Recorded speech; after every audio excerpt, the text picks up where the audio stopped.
ये नहीं कि हमने अपनी शौकी में आगे इसको खड़े कोई छुरी फेर देनी है तो पता लगे जी ऊँट अगे हो गए तो कसाई पीछे हो गए। पहली ज़रब जो होती है वो दिल के पास होती है, बिल्कुल।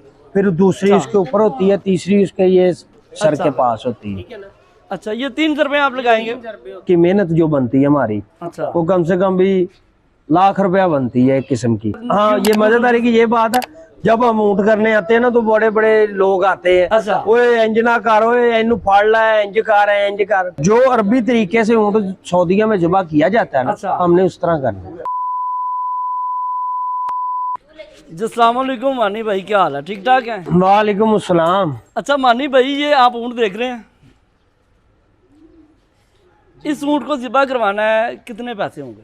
सर इस ऊँट की आप हाइट देख ले, ऊँट का वजन देख ले, अच्छा, और कम से कम इसकी कुर्बानी जो ना तकरीबन ये 6 या 7 लाख का ऊँट लेके आए हैं। और इसकी जो बनती है ना, जो इसकी मेहनत जो बनती है हमारी, अच्छा, वो कम से कम भी लाख रुपया बनती है एक किस्म की। लेकिन हमारी अभी ये डील नहीं उनसे हुई। नहीं वो नहीं, लाख रुपये बहुत ज़्यादा है। अच्छा चलो, जायज़ जायज़ कोई करो, तुसी 10,000 घट दे दियो जनाब। नहीं 10,000 रुपये की गल करो, कोई मुनासिब करो, अपना 90,000 रुपये ज़्यादा है।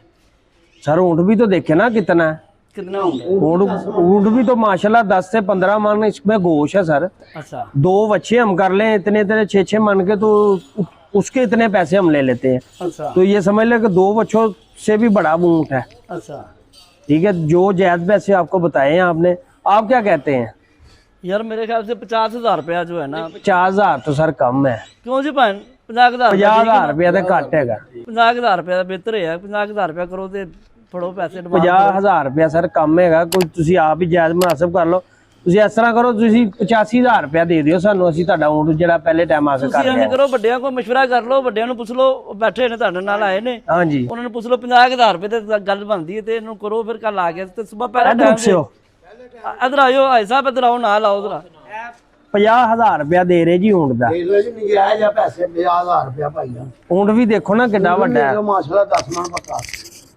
10 ਮਣ, ਉਹ 10 ਮਣ ਉਹ ਕਹਿੰਦੇ ਨੇ, ਆਪਣਾ 25 ਮਣ ਤੇ ਤੁਸੀਂ 15 ਮਣ। ਨਹੀਂ ਗੋਸ਼ਤ 10 ਮਣ। ਅੱਛਾ ਗੋਸ਼ਤ 10 ਮਣ। ਉਂਝ ਦੇ 30-40 ਮਣ ਪੱਕਾ ਜੇ ਰੱਖੀਏ। ਇਹ ਜ਼ਿੰਦਾ ਨੂੰ ਤੋਲੀਏ ਤੇ 30-40 ਮਣ ਹੈਗਾ। 30-40 ਮਣ ਹੈ। ਹਾਂਜੀ, ਤੇ 30-40 ਮਣ ਦੇ ਵਿੱਚੋਂ 30 ਮਣ ਜਿਹੜਾ ਹੈ ਉਹ ਵੇਸਟ ਨਿਕਲ ਜਾਂਦੀ ਹੈ। ਉਹ ਤੇ ਸਰ ਸਾਰਾ ਨਿਕਲ ਜਾਣਾ। ਅੱਛਾ, 50,000 ਰੁਪਏ ਤੇ ਗੱਲ ਬਣਦੀ ਹੈ। ਨਹੀਂ ਸਰ, ਥੋੜਾ 50,000 ਪਹਿਲਾ ਟਾਈਮ ਹੈ। ਚਲੋ ਤੁਸੀਂ 70,000 ਦੇ ਦਿਓ, ਜਾਇਜ਼ ਪੈਸੇ। 70,000 ਰੁਪਏ ਕਹਿ ਰਹੇ ਨੇ। ਊਂਟ ਦੇਖ ਲਓ, 60,000 ਦੇ ਡਨ ਕਰ ਦੇਣੇ ਜੀ ਯਾਰ।